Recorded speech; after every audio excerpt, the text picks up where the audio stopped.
తామస రాజస సాత్విక అనే స్థితిని తెలియజేస్తూ ఆ తర్వాత మూడింటికి మూలమైన సామ్య స్థితి అంటే త్రిగుణముల యొక్క సామ్య స్థితి. సృష్టి ఆరంభంలో త్రిగుణాలు సామ్య స్థితిలో ఉంటాయట. త్రిగుణములు సామ్యంగా ఉంటే సృష్టి జరగదండి, విత్తనంలా ఉంటుంది. విత్తనంలో వృక్షం వ్యక్తమవుతుందా? అలాగే త్రిగుణ సామ్య స్థితి మొట్టమొదటి ఉంటుంది. దాని నుంచి క్రమంగా 3 సంక్షోభం ఏర్పడి త్రిగుణాలు బయటపడి జగత్తు ఏర్పడుతుంది అని మన వాళ్ళు చెప్తారు. అందుకే త్రిగుణాలు విడివిడిగా చూసినట్లయితే తామస రాజస సాత్విక పీఠములే మాహూర్య ఏకవీర్య తామస క్షేత్రం, రాజస క్షేత్రం కొల్హాపురి, తర్వాత రాజస క్షేత్రం తులజాపూర్, సాత్విక క్షేత్రం కొల్హాపురి మహాలక్ష్మి, సామ్య స్థితికి సంబంధించిన క్షేత్రం సప్తశృంగి. త్రిగుణాతీత అనేది పరాశక్తి ఆవిడ కనుక త్రిగుణాతీత, త్రిగుణ సామ్య, త్రిగుణములు ఇది సృష్టి యొక్క క్రమం, శక్తి యొక్క క్రమం. దానికి సంబంధించి పీఠాల యొక్క విశేషం ఉన్నది. ఇప్పుడు మనకి రెండవదైన తులజాపూర్ గురించి చెప్పుకోవాలి కదా. ఈ తులజాపూర్ అనేటువంటిది కూడా మనకి మహారాష్ట్రలో కనిపిస్తున్నటువంటి సోలాపూర్ జిల్లాలో ఉన్నది. ఈ తులజాపూర్ యొక్క ప్రత్యేకత విశేషంగా ఈ తల్లి గురించి స్కాంద పురాణంలో సహ్యాద్రి ఖండంలో చాలా విశేషంగా కనబడుతున్నది. సహ్యాద్రి ఖండం ఈ తల్లికి తురజ అనే పేరు స్కాంద పురాణంలో చూపించారు. కొన్ని చోట్ల తుర్యజ అని, తుల్యజ, తుర్యా సర్వావస్థ వివర్జిత అన్న తుర్యజ అలా భావించవచ్చు. తుల్యజ, తులజ అని కూడా. తుల అంటే సమము, తులజ అంటే సమదృష్టితో గోచరించేది అని. అంటే సాధకుడైన వాడికి సమదృష్టి ఉంటేనే భగవత్ శక్తిని గ్రహించగలరు. అందుకే సమం సర్వేషు భూతేషు, అందరిలో సమముగా వ్యాపించినటువంటి శక్తి యందు దృష్టి పెట్టి శీతోష్ణ, లాభాలాభ, సుఖదుఃఖ ఈ ద్వంద్వములకు లోను కాకుండా ఉండగలిగే యోగం పేరు సమం. సమత్వం యోగముచ్యతే చదువుతున్నాం కదా. ఆ సమస్థితే తుల. ఆ సమస్థితిలో ఉన్నప్పుడు తుల్య నిందాస్తుతిర్మౌని సంతుష్టో ఏనకేనచిత్ వేదాంత భాష చూడండి. తుల్య, తుల, సమ. ఆ సమస్థితిలో ఉన్నప్పుడే భగవత్శక్తి గోచరిస్తుంది. అసమంగా ఉన్న వాళ్ళకి భగవత్శక్తి గోచరించదట. అందుకు సుఖదుఖాలకు లోను కాకూడదు, లాభ నష్టాలకు లోను కాకూడదు. అది అంత తేలిక కాదు చెప్పినంత. అది యోగం ద్వారా సాధ్యమవుతుంది. అది సాధ్యమైతే మనం యోగి అంటారు. యోగులు అంత తేలిగ్గా దొరుకుతారా? యోగం అంత తేలిగ్గా దొరుకుతుందా? తేలిగ్గా దొరికితే యోగం ఎలా అవుతుంది? అది కూడా మామూలు వస్తువే అవుతుంది. కష్టించి సాధించాలి. అది సమత్వం యోగముచ్యతే. ఆ యోగము ద్వారా జ అంటే కలుగునది. అది తులజ అనే నామంలో మనం యోగము ద్వారా లభించేటటువంటి చిచ్చక్తే తులజ ఈ భావంతో చూడాలి. ఇక్కడ ఈ తల్లి యొక్క విశేషమైన క్షేత్రం ఇది. ఈవికి భవాని అనే పేరు కూడా ఉన్నది. తులజా భవాని. పర్వతం పేరు యమునాచలం. ఈ పర్వతంపై ఒక గుట్ట, వేరే ఒక గుట్ట ఉంటుంది. ఆ గుట్ట పేరు బాలాఘాట్. అక్కడ ఉంటుంది అమ్మవారు. ఈ అమ్మవారి సమీపంలో దత్తాత్రేయ స్వామి వారి ఆలయం ఉన్నది, నృసింహస్వామి ఆలయము, లక్ష్మీనారాయణ ఆలయము ఉన్నది. పైగా ఈ అమ్మవారిని రామచంద్రమూర్తి కూడా ఆరాధించాడని స్కందపురాణం చెప్తున్నటువంటి మాట. మనకు తెలిసి ఇటీవల కాలంలో ఛత్రపతి శివాజీ ఈ తల్లి యొక్క ఉపాసనతో దివ్య ఖడ్గాన్ని పొందాడని కథ. ఇదే కథ శ్రీశైల భ్రమరాంబ వద్ద కూడా చెప్తారు. అయితే ఏది సత్యమని గోల పెట్టుకునే కంటే అమ్మవారు ఖడ్గం ఇచ్చారు. అది అక్కడ వాళ్ళు అది అనుకోనియండి, ఇక్కడ వాళ్ళు ఇది అనుకోనియండి. ఎవరి భావాన్ని మనం ఏం అనద్దు. కానీ తులజా భవాని అని చాలా శక్తివంతమైన క్షేత్రం, సామాన్యం కాదు ఈ క్షేత్రము. ఆ తర్వాత సప్తశృంగి. ఈ సప్తశృంగి చాలా దివ్యమైనటువంటి మరొక క్షేత్రం. శృంగం అనగా శిఖరం. 7 శిఖరాలు ఉన్నటువంటి పర్వత ప్రాంతంపై ఉన్న తల్లి గనక ఈ క్షేత్రం పేరు సప్తశృంగి అని చెప్పబడుతున్నది. ఇది చాలా ఎక్కువ కష్టపడి వెళ్ళవలసిన క్షేత్రమే. ఎందుకంటే సముద్ర మట్టం నుంచి 2750 అడుగుల ఎత్తులో ఉంటుంది ఈ పర్వతం. ఈ వెళ్ళేటప్పుడు త్రోవలో కొన్ని ఊళ్ళు కూడా దాటి వెళతాం. అందులో వని అని, చండికాపూర్ అని ఇలాంటి ఊళ్ళు వస్తుంటాయి. వీళ్ళందరికీ కూడా అమ్మవారే అధిదేవత. పైగా అందరూ చెంచులు మొదలైన వారు అక్కడ నివసిస్తూ ఉంటారు. అందుకే హిందూ మతంలో పరాశక్తి ఆరాధన ఏదో మడికట్టుకున్న వాళ్ళు పూజించేదే కాదు, అందరూ వాళ్ళ పద్ధతిలో పూజిస్తారు. మన శ్రీశైల భ్రమరాంబ, శ్రీశైల మల్లికార్జునుడు వీళ్ళందరికీ చెంచులు మొదలైన వారికి కూడా వీళ్ళు దేవతలు, అవునా కదా? అందుకే చెంచులకు భ్రమరాంబ ఆడబడుచుట. అదండి భారతీయ సంస్కృతి. అందుకే అన్ని వర్గాల వారి దేవుళ్ళు మన వాళ్ళు. మనం అనుకుంటాం ఏదో కొందరు వర్గం వారనే. అందుకే చెంచులు, సామాన్యులు వారికి కూడా చెందినది. ముఖ్యంగా ఈ తల్లి సప్తశృంగి పరిసర ప్రాంతంలో ఉన్నటువంటి అనేక మంది చెంచులు వారు ఈ తల్లిని ప్రధాన దేవతకు ఉపాసన చేస్తుంటారు. నియమబద్ధమైన భిక్షుక జీవనం గడుపుతున్నటువంటి విప్రులు కూడా చాలామంది ఉన్నారు. ఇప్పుడు ఆ తోవలో వాటికి సంబంధించిన ఉపాసనలు తెలిసినటువంటి వారు ఉన్నారు. ఈ సప్తశృంగి దగ్గరున్న అమ్మవారు 18 చేతులతో ప్రకాశిస్తూ ఉంటారు. ఒక విశిష్టమైన రూపం ఇది. ఇక్కడ 6 తీర్థాలు ఉంటాయట. గణేశ తీర్థం, గంగా తీర్థం, యమునా తీర్థం, కాళికా తీర్థం, చంద్రతీర్థం, సూర్యతీర్థం అని. మరొక విశేషం ఏంటంటే 3 సంధ్యల్లో 3 రకాలుగా కనబడుతుంది రండి అమ్మవారు. ఆ తల్లే అక్కడ కానీ పనిగట్టుకుని ఒక రోజు మనం పరిశీలిద్దామని 3 సంధ్యల్లో దర్శనానికి వెళ్తే ఒక్కొక్క సంధ్యలో ఒక్కొక్కలా కనబడుతుంది. ఒక విశేషం. ఇక్కడికి సమీపంలోనే మత్స్యేంద్రనాథుడు, మనకి నాథ సంప్రదాయంలో గోరక్షనాథుడు, మత్స్యేంద్రనాథుడు చాలామందికి తెలుసు. మత్స్యేంద్రనాథుని సమాధి ఇక్కడ ఉన్నది. అదొక విశేషం. అదే జ్ఞానేశ్వర్ అని మహారాష్ట్రలో మహానుభావుడు, జ్ఞానేశ్వరి అని ఆయన యొక్క శాస్త్రం కూడా చాలామందికి తెలుసు. ఆయన ఈ క్షేత్రం గురించి పేర్కొన్నాడు ఆయన. అదొక విశేషమైన అంశం.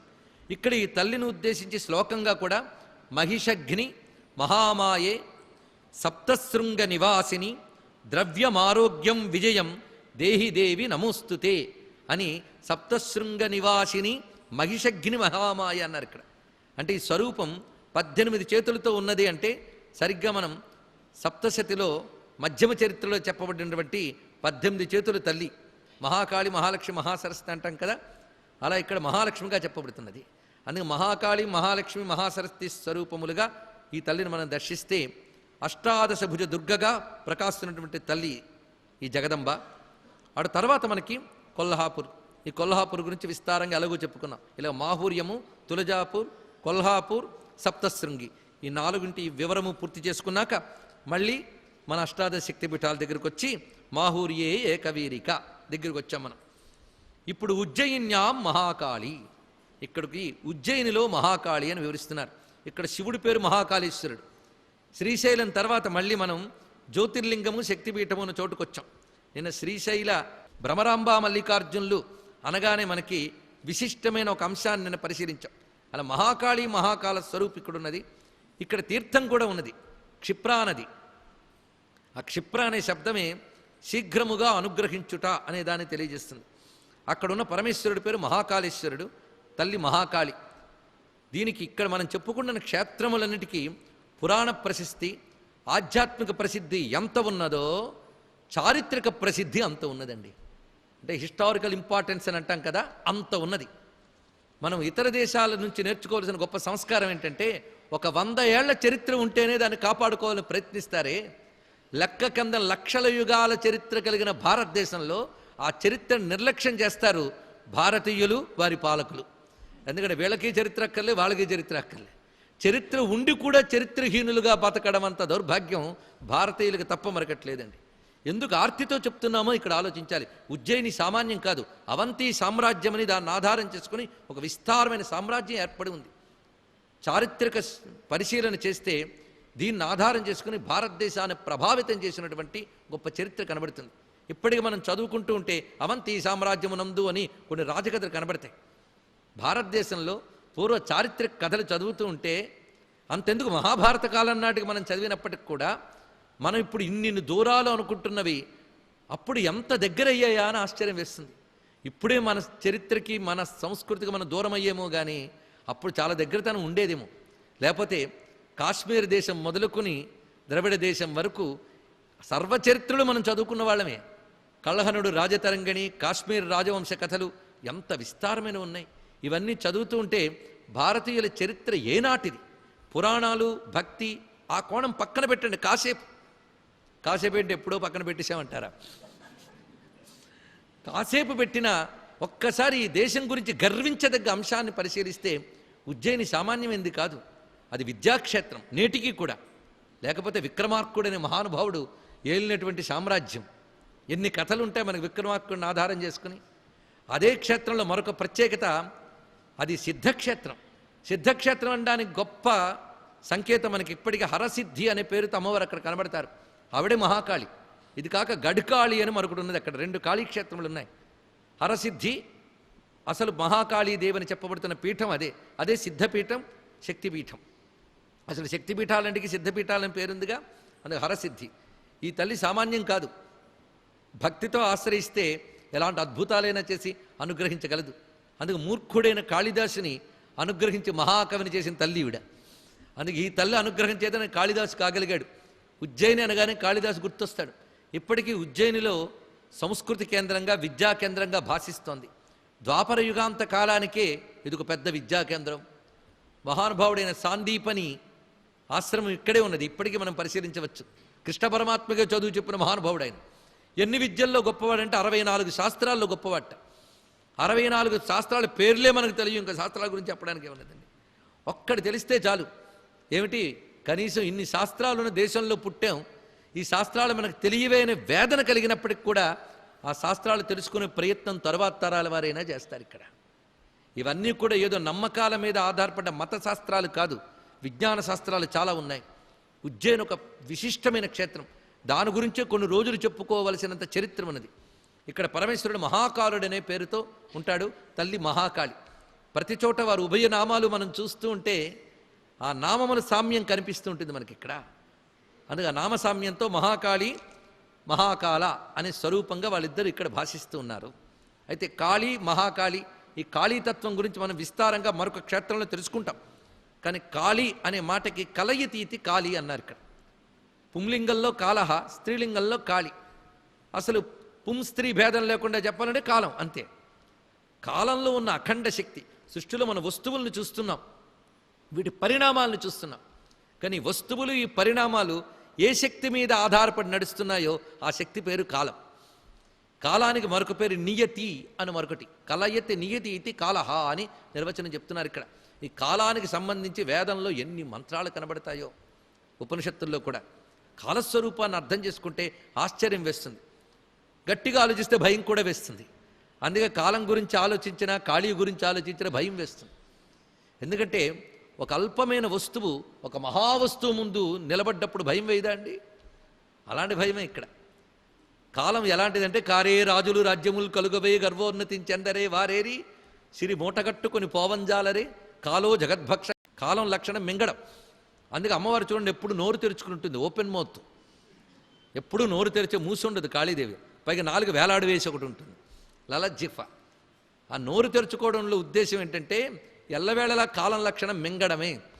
నిన్నేమైంది, వెళ్ళిపోయింది. ఇప్పుడు ఫ్రెష్ అనుకుంటుంది ఈ టైము, ఇది వెళ్ళిపోతుంది. ఎందరెందరూ వెళ్ళిపోయారో ఇవన్నీ ఆలోచిస్తూ ఉంటే ఒక విధంగా భయం వేస్తుంది, ఒక ధైర్యం కూడా కలుగుతుంది. ఎవడ అహంకారం ఎంతకాలం, అన్నీ వెళ్ళిపోవలసినవే. పైగా నల్లగా ఉంటుంది తల్లి. నల్లగా ఉండడం అంటే అంతుపట్టదు. కాలం యొక్క స్వరూపం అంతుపట్టదు. ఇప్పటికీ బ్లాక్ హోల్స్ అని కూడా చెప్తూ ఉంటారు. ఒక నక్షత్రం డెడ్ స్టార్ అయితే బ్లాక్ హోల్ అవుతుందని చాలామందికి తెలుసు. అంతవరకు ఉన్నటువంటి జ్యోతి అంతర్ధానం అయితే ఖాళీ అయిందిట మొత్తం. అప్పుడు దాని శక్తి అంతా ఆ చుట్టూ దగ్గరికి ఏది వెళ్ళినా లోపలికి లాగేసుకుంటుందిట. అంత శక్తి ఉంది దాంట్లో, అంత కర్షణ శక్తి ఉన్నది. అంటే కర్షణ శక్తి ఉన్నదే కాలం. కర్షణం అంటే లాక్కోవడం. అందుకు లాక్కునే శక్తి కాలానికి ఉందిట. ఆ కాలస్వరూపంకి మరో పేరు కృష్ణుడు. ఆయనే చెప్పాడు కాలోస్మి లోకక్షయకృత్ ప్రవృద్ధ భగవద్గీతలో. ఆలోచించండి ఇక్కడ.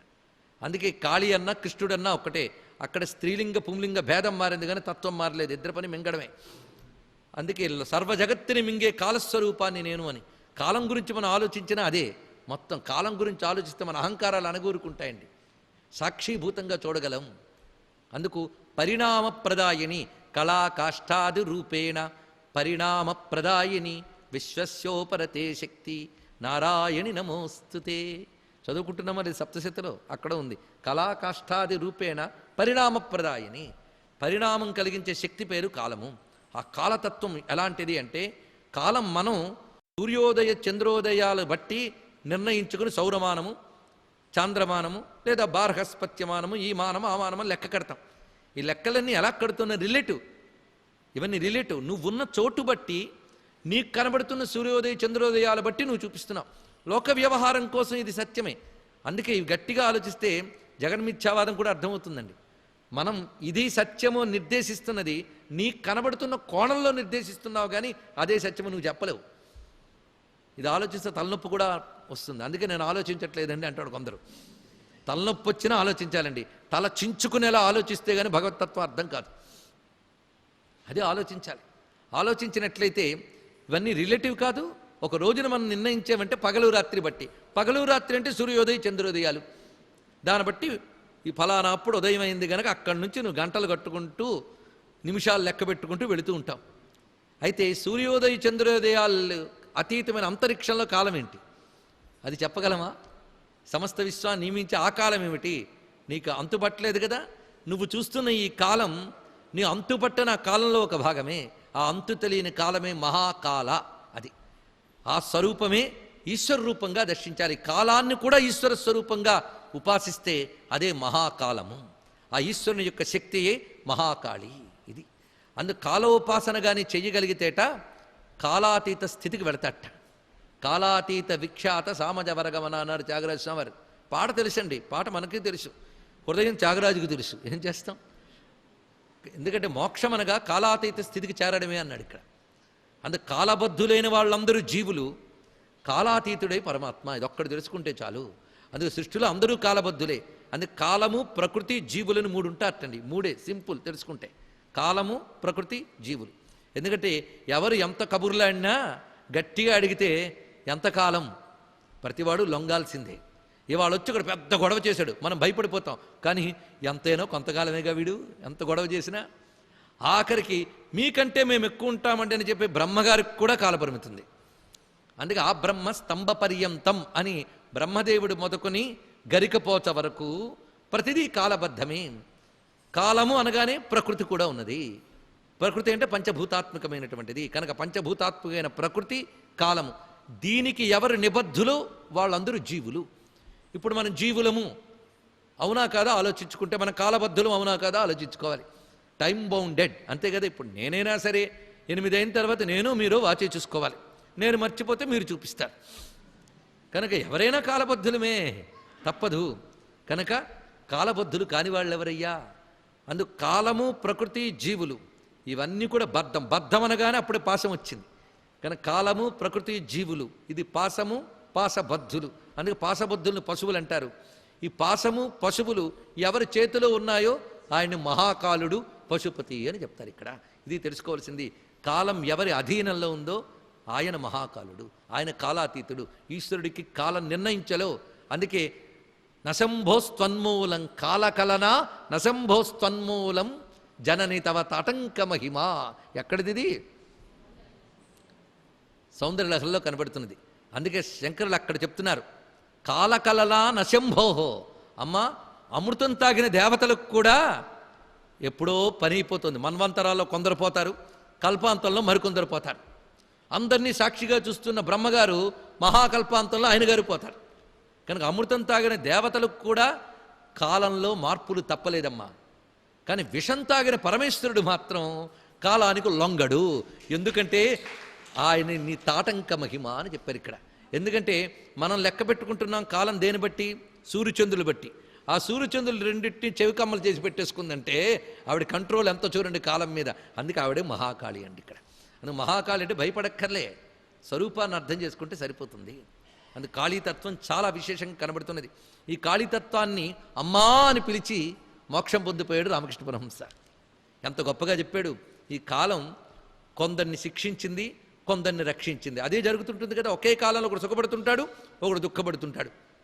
ఒకటి ఒక సెలబ్రేషన్, ఏది ఆనంద సెలబ్రేషన్, ఇంకోటిది దుఃఖం యొక్క సెలబ్రేషను. ఒకే కాలంలో. ఏమిటయ్యా? కాలమే ఇచ్చింది. నువ్వు విత్తనం పడేసావు అంతే. కానీ నువ్వు ఎంత ప్రయత్నించి తొందరగా పండొచ్చి అని గింజుకున్న రాదది. ఆ వేసిన విత్తనం ఎప్పుడు ఫలం రావాలనేటువంటి నియతి ఒకటి ఉన్నది. ఏది ఎప్పుడు ఎక్కడ ఎలా జరగాలి అని ఒక నియమం ఉంది విశ్వంలో. ఆ నియమానికి నువ్వేనా బద్ధుడివే. ప్రపంచాన్ని కంట్రోల్లో పెట్టుకుంటాను అహంకరించే సైంటిస్ట్ కూడా కాలబద్ధుడే. అవునా కాదా అండి? ఎవడు పెట్టుకోగలడు? అందుకు కాలాన్ని కంట్రోల్లో పెట్టుకోవాలనే రాక్షస బుద్ధి ఎప్పటికప్పుడు లేస్తూ ఉన్నా ఎప్పటికప్పుడు దెబ్బతింది. హిరణ్యకశిపుడు, రావణాసురుడు వీళ్ళందరూ కాలాన్ని కంట్రోల్లో పెట్టుకుందామని ప్రయత్నించిన వాళ్ళే. మనం కూడా టైంని జయించాం, స్పేస్ని జయించాం అని అంటున్నాం. స్పేస్ అండ్ టైం ఎప్పుడు మనం జయించలేం. మనకు అంతుపట్టవు. అంతుపట్టని స్పేస్, అంతుపట్టని టైం, అదే ఈశ్వరతత్వం. మరొకటి లేదు. అదే అనంతమైనటువంటి ఆ కాలతత్వాన్ని అర్థం చేసుకునే ప్రయత్నం చేయాలి. అందుకే కాలమే ఏది ఎక్కడ ఎప్పుడు ఎలా అనేది చూపిస్తుంటుంది. ఆ కాలం ధర్మబద్ధంగా ఉన్న వాళ్ళని సుఖరూపంలో పుణ్యఫలంగా అనుగ్రహిస్తున్నది. ఆ కాలమే పాపఫలంగా దుఃఖాన్ని ఇస్తున్నది. అందుకు పాపము పుణ్యము రెండు ఇచ్చేటప్పుడు ఒక చేత్తో ఏడిపిస్తుంది, ఒక చేత్తో నవ్విస్తోంది. అందుకే చెప్తున్నాడు, ఇదిగో చూడండి, ఎడం చేత్తో కత్తిని ఒక మానవుడి తలకాయని పట్టుకుంది మా అమ్మ, కుడి చేత్తో అభయహస్తం వరదహస్తం పట్టుకున్నది. అంటే కుడి చేత్తో రక్షిస్తోంది, ఎడమ చేత్తో శిక్షిస్తోంది. ఆ కాలమే జగత్తునంతటిని కూడా చూపిస్తున్నాడు ఇక్కడ. అయ్యా, నేను చాలా ఆలోచించి ఈ కాలంలో ఇది సాధించా అది సాధించా అన్నాడు. నువ్వు 2 పనులు చేసావు. ఒకటి, బాగా ఆలోచించేదాన్ని ఆచరణ చేసావు, చాలా సంతోషం. నువ్వు ఆలోచించడము కాలబద్ధమే, నీ ఆచరణ కాలబద్ధమే. నువ్వు సాధించిందంతా కాలంలో కరిగిపోవలసిందే. ఇప్పటికి నీలా ఆలోచించిన వాళ్ళ తలకాయలు ఎన్నైపోయాయో తెలుసా? అందుకే తలకాయలు దండగా వేసుకుందిటండి తల్లి అక్కడ, పుర్రెల దండ. అంతేకాదు ఆచరణలన్నీ కలిసి ఒక చక్కని గౌన్లాగా కట్టేసుకుందిట. అందుకే ఆవిడ తెగిన చేతులు మొలక వస్త్రంలో చుట్టుకుంది. చేతులు ఆచరణకు సంకేతం, తల ఆలోచనకు సంకేతం. అనంతకాలంలో ఆలోచనలు ఆచరణలన్నీ కూడా ఆ కాలానికి బద్ధమై ఉండవలసిందే. అది ఆ తత్వంలో చూపిస్తున్నాడు. ఇప్పుడు నోరు తెరుచుకోవడంలో ఆంతర్యం ఏంటి, నల్లధనంలో ఆంతర్యం ఏమిటి, ఆ చేతులు వస్త్రంగా పెట్టుకోవడంలో ఆంతర్యం ఏంటి, తలకాయలు వేలాడడంలో ఆంతర్యం ఏంటో తెలిసాక ఇంకా కాళీ అంటే భయమేసిందా? అబ్బో, ఆ పుర్రె చూస్తే చాలా భయం అండి అంటే ఆ మాట కూడా పుర్రెతోనే అంటున్నా తెలుసుకుంటే ముందు మనమే భయపడాలి. మనకు పుర్రుంది. పుర్రె భయం అనే మాట పుర్రెలతోనే అంటున్నామా లేదా? ఇదంతా తెలుసుకోవాల్సిన గొప్ప విషయం. అందుకే అమ్మ, ఇప్పటికి అందరు బ్రహ్మలు అయ్యారమ్మా అంటే తల్లి చెప్తుందిట, నేను చెప్తే నీకు వినే టైం లేదయ్యా అంటే. ఆవిడికి టైం లేదన్నదండి, మనకు టైం లేదుట. ఒక పని చేస్తాను, నీ దండ ఇస్తాను లెక్కెట్టుకుంటుందిట. ఆ దండ కొలికి పూస లేదండి. కొలికి పూస లేకపోతే ఆ దండ ఇన్ఫినిటీ. సర్కిల్ ఎప్పుడు ఇన్ఫినిటీ కదా. ఎందరు బ్రహ్మలయ్యారు లెక్క పెట్టలో, ఇప్పటికి ఎన్ని కల్పాలు పోయాయో, ఎందరు బ్రహ్మలయ్యారో. బ్రహ్మగారు విర్రవీగుతూ ఆయన ముందు దేవతలు పోతున్నారు, యుగాలు పోతున్నాయని చూస్తుంటట. ఆఖరికి ఆయన పోతే ఆ తలకే తీసి పెట్టుకుందిట మాల్లో. ఇప్పటికి ఇలా అందరిని పెట్టుకున్నాను చూసుకుందిట. ఇది చూడగానే ఒక అద్భుత స్వరూపంగా గోచరించలేదు కాళీ. అందుకు మొట్టమొదటి చూసినప్పుడు ఏమిటి విగ్రహం అనిపిస్తుంది, ఆలోచిస్తే ఇంతకు మించిన అద్భుతం లేదని తెలుస్తుంది. దాన్ని బట్టి హిందువులు చూపించే ప్రతి విషయంలో కూడా అద్భుతమైన ఆలోచనలు ఉన్నాయని అర్థమవుతుంది. అటువంటి అద్భుతమైన హిందూ మతంలో పుట్టినందుకు మరొకసారి గర్వభావం మనకు కలుగుతుంది. ఇది కాళీ రూపం.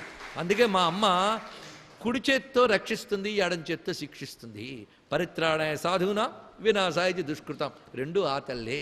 అందుకే ఇవాళేదో చేశాం గడిచిపోతోందని తృప్తి పడ్డానికి లేదు. అంతా తృప్తిపడి మళ్ళీ వంచనతో పదవిలోకి వచ్చేసామని ఆనందపడ్డానికి లేదు. కాలం విసిరిన విసురుకి ఏ గాలివాన దెబ్బకి ఎగిరిపోయిన రాబందులా కింద పడి చావక తప్పదు అని కాలం అనేకమాలు రుజువు చేసింది. మనకు తెలియందా ఇది? అందుకు ఎవరి విర్రవీగడాలి ఎంతకాలం అండి? అందుకు కాలతత్వాన్ని ఉపాసన చేయడమే కాళీ ఉపాసన. ఆవిడ ఉజ్జయినిలో ప్రకాశిస్తూ మహాకాళి రూపం గోచరిస్తున్నది. ఉజ్జయినిలో ఎన్ని అద్భుతాలంటే ప్రధానంగా మహాకాళ ఆలయమే కాదు, ఆలయంలో అడుగడుగున అద్భుతమే. సమస్త జగత్తుని ప్రళయకాలంలో లీనం చేసుకుని ఉజ్వల తాండవం చేసేటువంటి స్వామి మహాకాలుడు. ఎంత తాండవం చేస్తున్నా చూసేవాళ్ళు లేకపోతే ఎవడేం చేయగలడండి? వినేవాళ్ళు లేకపోతే నేను ఉపన్యాసం ఇవ్వగలనా? చూసేవాళ్ళు లేకపోతే ఎవరైనా డ్యాన్స్ చేయగలడా, పాట పాడగలడా? మరి పరమేశ్వరుడు మహాప్రళయం చేసి ఉత్సాహంతో నాట్యం చేస్తుంటే ఆయనకి చూసేవాళ్ళు ఎవరో ఉండాలి. చూసేవాళ్ళందరినీ లయం చేసి చూసేవాడు ఎవడండి ఇక్కడ? ఆవిడంటుందిట, నేను చూస్తానులే చెయ్యను, నువ్వు ఒక్కరితో చూస్తే చాలు ఎంత నాట్యమైనా చేస్తానని ప్రళయకాలంలో ఆయన నాట్యం చేస్తుంటాడు. మహేశ్వర మహాకల్ప మహాతాండవ సాక్షిని. అది మహేశ్వర మహాకల్ప మహాతాండవ సాక్షిని. అందుకే ఆ సర్వజగత్తు లయమైన సమయంలో కూడా ఆ ఇద్దరు ఉంటారు. మహాసంహారిస్మిన్ విహరతి సతి త్వత్పతి రసౌ. ఇది కూడా భగవత్పాదుల వారిదే. మహాసంహారిస్మిన్ విహరతి సతి త్వత్పతి రసౌ, అది చూపిస్తున్నారు ఇక్కడ. అందుకే వైరించి ఆ వైరించి ఏమైపోయాడు? విరించి పంచత్వం వ్రజతి హరిరాప్నోతి విరతం వినాశక్కీనాశో భజతి ధనదో యాతి నిధనం. పితంద్రీ మాహేంద్రీ వితతిరపి సమ్మీలిత దృశ మహాసంహారేస్మిన్ విహరతి సతి త్వత్